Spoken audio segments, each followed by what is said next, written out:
마태복음 10장입니다. 예수님이 무리를 보시고요. 그 사람들을 가엾게 여기셨다고 했어요. 목자 없는 양과 같이 지치고 흩어졌다라고 말씀하고 있는데, 에스겔서 이렇게 보면은 재림 직전에 이스라엘 백성의 상황을 목자가 없어서 지치고 흩어진 상태로 말하고 있습니다. 양떼들을 버려두고 그들을 먹이지 않는 목자들, 삭군들을 주님께서 오시면 심판하시겠다고, 벌하시겠다고 말씀을 하셨어요. 추수해 주께 기도해서 추수할 일꾼들을 보내주시라고 하라, 그렇게 명령을 하시고 12 제자들을 부르십니다. 12 제자들을 부르시는데, 거기 누가복음 6장에서 먼저 제자들을 부르시기 전에 예수님은 어떻게 하셨는가 하니까 밤새 기도하신 거예요. 그냥 무턱대고 부르신 거 아니에요. 거기 누가복음 6장 보세요. 누가복음 6장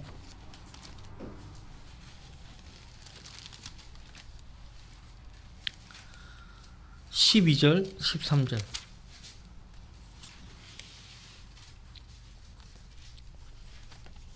그 무렵 주께서 기도하러 산에 올라가셨는데 하나님께 기도하시면서 온 밤을 세우시더라.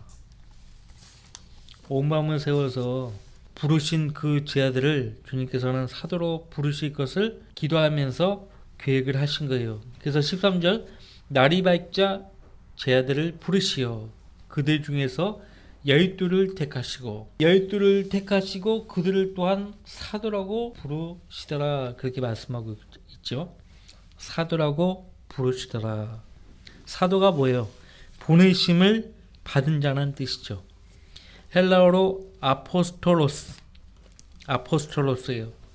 라틴어로 미시오. 이 미시오에서 미션이 파생된 거예요. 미션. 선교 임무라는 뜻을 가진 미션이라는 말이 미시오에서 나온 것이에요. 선교사도, 오늘날 선교사도 사도도 똑같이 보내심을 받은 자라는 뜻이에요. 근데 여기 12명의 사도들은 우리가 오늘날 증거하는 구원의 복음, 은혜의 복음을 전하라고 택하신 자들이 아니고요. 천국 복음이에요. 이것도 몰랐죠. 이것도 몰랐다니까요. 복음이 뭐 다 똑같지 이렇게 생각했다고요? 복음이 다 똑같으면 복음의 내용도 다 똑같아야 되잖아요. 그렇죠? 거기 10장, 다시 마태복음 10장으로 오시면은, 그러니까 가르쳐 주지 않으면은 모르게 돼 있어요. 10장 있죠. 주께서 자기 12 제자들을 부르시오라고 돼 있어요. 마가복음 3장 13절 말씀 보시면 자기가 원하는 사람들이라고 말씀하고 있어요. 자기가 원하는 사람들을 부르셨다고 마가복음 3장 13절에서 말하고 있어요. 자, 주께서 자기 12 제자들을 부르시어 그들에게 더러운 영들을 쫓아내며 모든 병과 모든 허약함을 치유하는 권세를 주시더라. 지금은 사도직분이 없잖아요. 그렇죠? 그렇기 때문에 더러운 영들을 쫓아내고 모든 병과 모든 허약함을 치유하는 권세를 가진 자가 있을 수가 없지요. 12 사도들에게만 이 권세를 주신 겁니다. 그 12 사도들의 이름은 이러하니, 즉 첫째 베드로라 하는 시몬이요 그의 형제 안드레이며, 베드로의 동생이 안드레죠. 이 안드레가 베드로를 주께로 인도한 것을 요한복음 1장을 통해서 알 수 있죠. 세베대의 아들 야고보와 그의 형제 요한이요. 야고보가 형이고 동생이 요한인데, 이 세베대 어부예요. 그 두 명의 아들들도 어부예요. 아버지 따라 아버지를 도와서 고기를 낚고 있는 그 세베대의 두 아들들을 예수님께서 부르시는 것을 우리가 보았죠. 자, 이 세베대의 아내의 이름이 누구인가? 살로메예요. 살로메. 이 살로메는 예수님을 낳은 어머니 마리아의 사촌 언니예요. 친척이죠. 세베대의 아들 야고보와 그 형제 요한이요 빌립과 바돌로메, 도마와 세리마테, 알페오의 아들 야고보와, 예수님의 사촌 동생입니다. 성경에 보면 야고보가 되게 많이 나와요. 세베대의 아들 야고보가 나오고 알페오의 아들 야고보가 나오고 주의 형제 야고보, 주의 젖동생 야고보가 나오잖아요. 근데 그 젖동생 야고보를 카톨릭 측에서는 이 알페오 아들 야고보라고 얘기해요. 이 알페오 아들 야고보는 예수님의 사촌동생이에요. 그러니까 왜 카톨릭은 이 주의 형제 야고보와 알페오 아들 야고보를 같은 사람으로 보는가, 사촌동생으로 보는가, 주의 형제 야고보를 왜 그렇다고 생각하세요? 마리아가 영원히 처녀다 이거를 주장하려고요. 요셉과 마리아 사이에서 예수님이 태어난 다음에 여러 명의 아들들과 딸을 낳았단 말이에요. 마가복음 6장에 의하면요, 자식을 낳은 거예요. 영원히 처녀가 못 되죠. 알페의 아들 야고보와 주의 형제 야고보는 전혀 다른 인물이에요. 이 알페의 아들 야고보와 다데오라는 별명을 가진 렛베오, 이 야고보의 동생입니다. 다른 복음서에 보면은 이 다데오, 렛베오가요 유다라고 돼 있어요. 유다 이스카리옷이 아닌 유다라고 돼 있어요. 유다. 이 유다가요, 렛베오, 다데오, 이 유다가요 유다서를 쓴 사도예요. 4절, 가나안인 시몬과, 이 가나안인 시몬이 누가복음과 또 마가복음에 보면은 셀로 시몬으로 돼 있어요. 셀로 시몬. 가나안인 시몬과 유다 이스카리오시니 그는 주를 배반할 자더라. 그러니까 예수님이 직접 사도로 임명하신 12 제자들은 왕국복음, 천국복음을 전파하라고 부르신 사람들이에요. 천국복음의 대상은 누구인가 하니까 유대인들이에요. 근데 오늘날 이 시대의 모든 선교사들은 천국복음이 아닌 은혜의 복음, 구원의 복음을 전파하라고 주님께서 부르신 사람들 아닙니까? 달라요. 똑같이 보내심을 받았지만은 복음이 다르고 또 복음을 전파할 대상도 달라요. 한 가지 질문이 있어요. 유다 이스카리옷이요. 사복음서 어디에도 유다 이스카리옷을 어디에서 무엇을 하던 유다를 제자로 부르셨는지 기록이 없어요.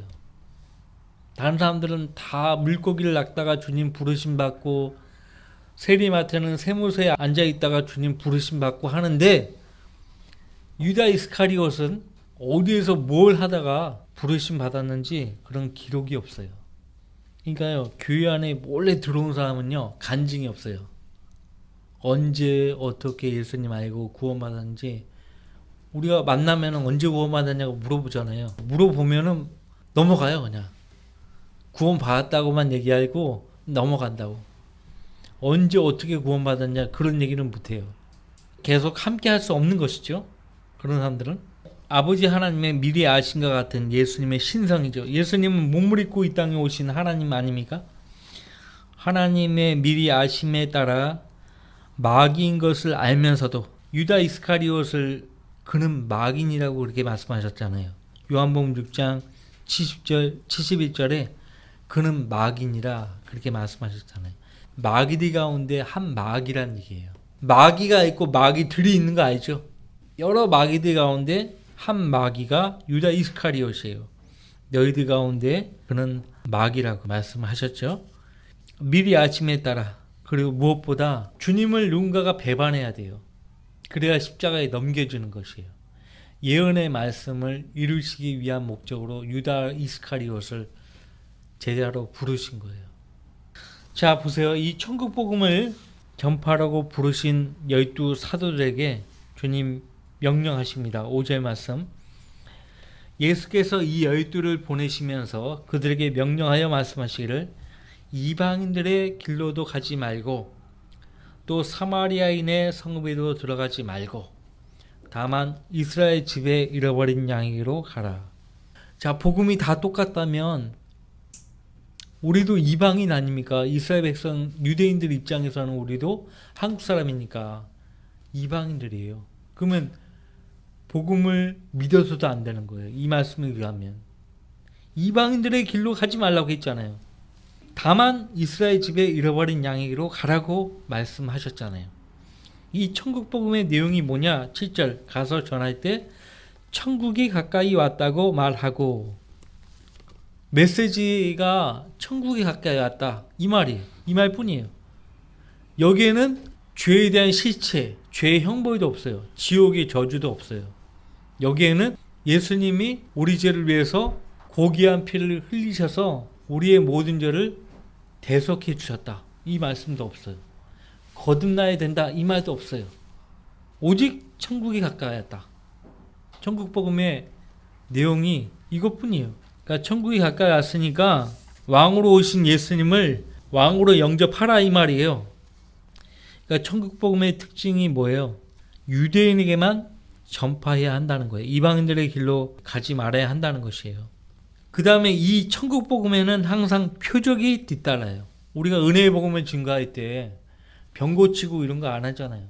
여기 8절 말씀 보세요. 마태복음 10장 8절. 병든 자들을 고쳐주고 문둥병자들을 깨끗해 하며 죽은 자들을 살리고 마귀들을 내어 쫓으라. 너희가 값 없이 받았으니 값 없이 주라. 우리가 복음을 전파하면서 병든 자들을 고쳐줍니까? 문둥병자들을 깨끗하게 합니까? 오늘 은사주자들이 못하는 거 있어요. 문둥병자들을 못 고쳐줘요. 그래서 왕국 복음, 천국 복음에는 항상 표적이 뒤따라요. 특히 병 고침의 표적이에요. 여러분들 그 이사야서 35장 봤죠?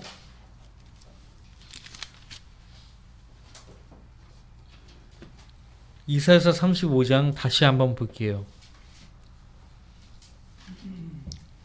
5절 말씀.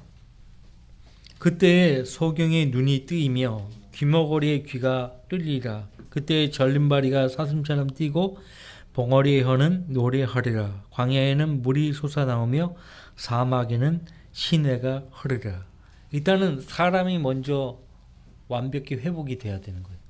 이스라엘 백성들이 예수님을 자신의 왕으로 다 빠짐없이 영접했더라면 이스라엘 백성들 가운데 소경도 절름발이도 귀머거리도 다 치유되는 거예요. 더 나아가 환경도 다 변화받는 거예요. 환경도. 그러니까 예언된 천년왕국이 수립되는 거예요. 예수님을 영접해버리면 이 예언의 말씀이 이루어지는 거예요. 거기 35장 1절 말씀 광야와 메마른 곳이 그들을 기뻐하고 사막이 기뻐하며 장미처럼 피리라. 천년왕국이라는 것은요, 옛날 에덴 동산과 같이 되는 거예요. 에덴 동산. 땅이 저주받기 전의 상태가 되는 거예요. 네? 땅이 저주받기 전의 상태. 옛날 에덴 동산 창세기 기록을 통해서 보시면 알잖아요. 노아의 홍수로 세상이 물로 심판받기 전에 그 환경을 보세요. 사람이 사는데 999년을 살아요. 무두셀라. 개별적으로 예수님 상대하는 사람들이 있잖아요. 개별적으로 소경이든 안진뱅이든 기머거리든 다 나왔던 거예요. 예수님 당시에 예수님을 직접 보고 그분을 구주로 믿은 사람들은 영원한 생명을 얻었어요. 근데 지금 우리는 예수님을 보지 않고 믿은 사람들 아닙니까? 12, 12라는 숫자는요, 이스라엘적이죠, 이스라엘. 이스라엘도 야곱의 12지파가 있잖아요. 앞서 9장에서도 회당장 야이로의 딸이 12살 난 외동딸이 죽었단 말이죠. 예수님 살려내셨죠. 그 다음에 12년 동안 유치병으로 고통을 받았던 그 여인을 주님께서 낳게 하셨죠. 12가 가리키는 수가 뭐예요? 이스라엘 백성의 영적인 상태예요. 그러니까 오늘날 은사주의자들은요, 문둥병을 못 고쳐요. 더 나아가 죽은 사람을 못 살려요. 그럼에도 자기가 사도의 권세를 받았다라고 얘기를 합니다. 사도의 권세를 받았으면 똑같이 할 수 있어야 되는데 못하잖아요. 못해요. 게다가 예수님이 너희가 값 없이 받았으니 값 없이 주라고 했는데 값 없이가 뭐예요? 쉽게 얘기하면 공짜로. 내가 공짜로 받았으니까 공짜로 주라. 근데 오늘날 은사주의자들 어떻게 해요? 입만 내면 돈이에요. 돈 바치라 이거예요. 돈 바치라. 돈 받고 하는 거예요. 돈 받고. 치유 사역을 한다고 하면서도 돈을 요구해요. 돈을. 의사도 못 낫게 했던 치명적인 병을 어떤 목사가 안수해줘 가지고 낫게 해줬다는데 자기가 가진 전 재산을 그 목사한테 안 주겠냐고. 날 이렇게 고쳐줬는데. 그런 식으로 돈을 가져갑니다. 복음을 전파하는 사람들에게 주어진 약속이에요. 하나님께서 먹이고 입히신다는 거죠. 거기 고린도전서 9장 9절 말씀 보시면 곡식을 발발 떠는 소의 입에 재갈을 물리지 말지니라. 소에게 일을 시켰으면은 그 입에 재갈을 물리지 말고 일을 시켰으면은 먹을 것을 주라 이 말이죠. 그러니까 하나님의 일을 한다면 하나님께서 공급해 주신 것만 가지고 살라는 거예요. 다른 일을 하지 말라는 거죠. 우리에게 먹을 것과 입을 것이 있으면 이것들로 만족할 것이니라 그렇게 말씀을 하고 있죠. 10절 여행을 위하여 자루나 두벌의 겉옷이나 신등이나 지팡이 들도 지니지 말라. 일꾼이 자기 음식을 받는 것은 합당하니라. 예수님께서 돌아가시기 전에 제자들에게 물으셨어요. 너희가 나와 있는 동안에 배고픈 적이 있으며 옷이 헤어진 적이 있었더냐, 신발이 떨어진 적이 있었더냐. 제자들이 이구동성으로 없었나이다라고 주님께 말씀을 드렸죠. 근데 그 말씀은 우리가 구약 성경에서 많이 봤죠. 어디서 봤어요? 광야. 신명기에서 봤어요. 신명기. 거기 한번 볼까요? 신명기 8장 4절. 거기 8장 4절 같이 볼게요. 이 40년 동안에 내 옷이 낡아해지지 아니하였고 내 발이 부어오르지 아니하였느니라. 정말 그러했다고요. 한두 명도 아니었고요. 200만 명이 넘는 그 백성들을요. 이렇게 대우하신 거예요. 거기 11절 말씀 보세요. 마태복음 10장 11절. 어느 성읍이나 고을에 들어가거든 거기에 합당한 사람이 있는가 알아보아 너희가 거기를 떠날 때까지 그 집에 머무르라. 그 집에 들어갈 때에 문안하라. 만일 그 집이 합당하면 너희의 화평이 그 집 위에 내리게 하고 만일 합당치 못하면 너희의 화평이 너희에게로 되돌아오게 하라.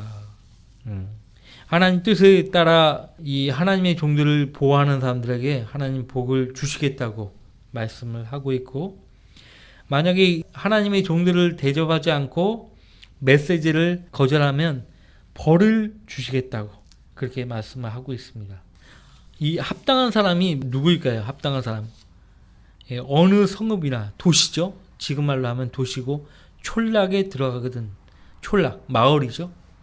거기에 합당한 사람이 있는가 알아보아 너희가 거기를 떠날 때까지 그 집에 머무르라.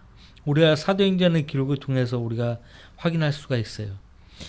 전파되는 메시지를 듣기에 적절한 사람을 합당한 사람이라고 말합니다. 창녀 라합은요, 정탐꾼들을 평안하게 영접을 했죠. 그래서 구원을 받았어요.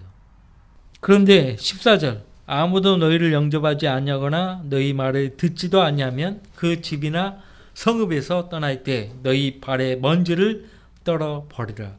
사도 바울과 그 일행이 사도행전 14장의 루스트라 성읍에서요, 유대인들이 복음을 대적하고 거절을 하니까 바울 사도가 발에 먼지를 떨어버리고 그 성읍을 나오잖아요. 진실로 내가 너희에게 말하노니 심판날에 소돔과 고모라 땅이 그 성읍보다 더 견디기 쉬우리라. 소돔과 고모라 땅은 어째서 멸망을 받았죠? 창세기 기록에 보면 동성애자를 소돔미스트라고 불러요. 소돔 사람이라고. 소돔 사람이 뭐예요?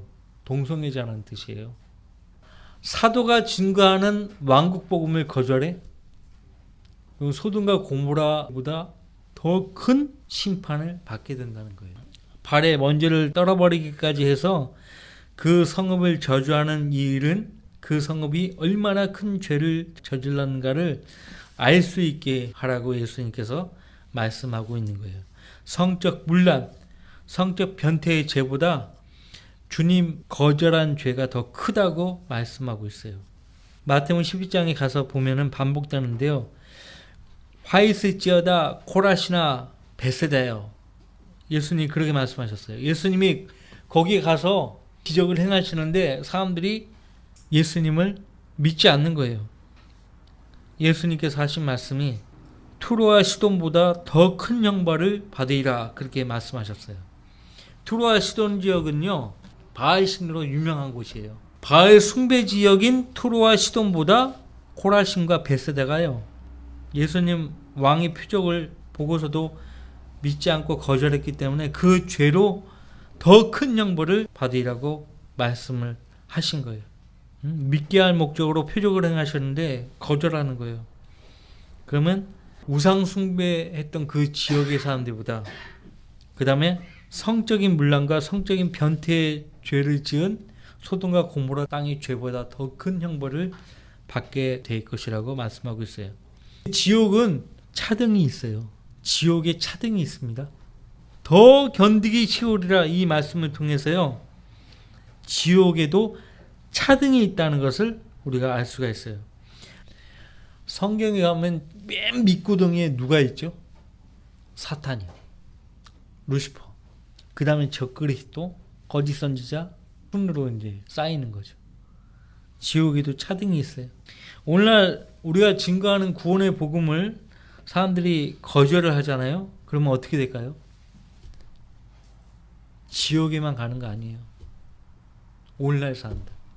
이 땅에 남겨져 가지고요, 대환란을 겪게 되는 거예요. 원래 대환란은 유대인들을 위해서 하나님이 계획하신 것인데 이방인들도 참여하는 거예요. 상상을 불허해요. 사람이 자기 혼을 잃으면 무슨 유익을 얻겠냐 그렇게 말씀하셨잖아요, 예수님이. 혼을 잃으면이라고 하니까 사람이 죽음과 동시에 혼이 없어진다라고 생각을 해요. 누가? 여호와 증인들이. 없어지지 않는 거예요. 혼을 잃어버린다는 얘기는 혼의 본래 모습을 잃어버린다는 얘기예요. 지금 현재 우리 혼은 우리 자신을 가리키거든요. 혼은 나 자신이에요. 팔이 잘려나갔다고 해서 내 자신이 없어지는 거 아니잖아요. 모가지가 잘려나갔다고 해도 내 자신은 존재하는 거거든요. 예? 근데 그 내 본래의 모습이요, 지옥에 들어가면서 어떻게 되는 거니까요, 저주받은 모습이 되는 거예요. 벌레의 모습이에요. 모든 벌레가 다 그렇진 않지만은 벌레 유충의 모습은요, 군뱅이 모습, 구더기, 어때요? 뱀하고 비슷해 보이지 않아요? 너희는 너희 아비 마귀에서 나와서라고 했어요, 예수님이. 거듭나지 않은 세상 죄인들은요, 하나님의 자녀가 아니에요. 마귀의 자식이에요. 마귀의 자식. 그러니까 마귀 따라 지옥 가는 거예요. 근데 지옥 가 있는 그 혼의 모습은요, 구더기의 모습이에요. 그렇다고 해서 성경을 구더기라고 그렇게, 난 실제 지옥에 구더기가 있는 줄 알았어요.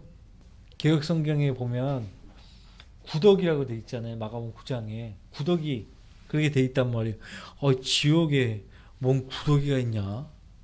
그 생각했다니까요. 지옥은 사람이 가는 곳 아니야? 근데 왜 구더기가 있지? 그거를 몇몇 목사님들한테 물어봤는데 답변을 못 해줘요. 지옥에 가 있는 사람의 혼의 모습이요, 진짜 사람의 모습이 아니라는 얘기예요. 혼을 잃어버리는 거죠. 그게 혼을 잃어버린 거예요. 온 세상을 얻고도 자기 혼을 잃어버리면 무슨 유익을 얻겠냐? 혼을 어디서 잃어버리냐 이거예요. 지옥에서요. 온 세상을 얻고도 지옥에 가면 무슨 소용이 있겠냐 이 말이에요. 바른 성경이 없으면, 바른 성경으로 온전히 배우지 못하면 알 수가 없어요. 다 같이 기도합시다.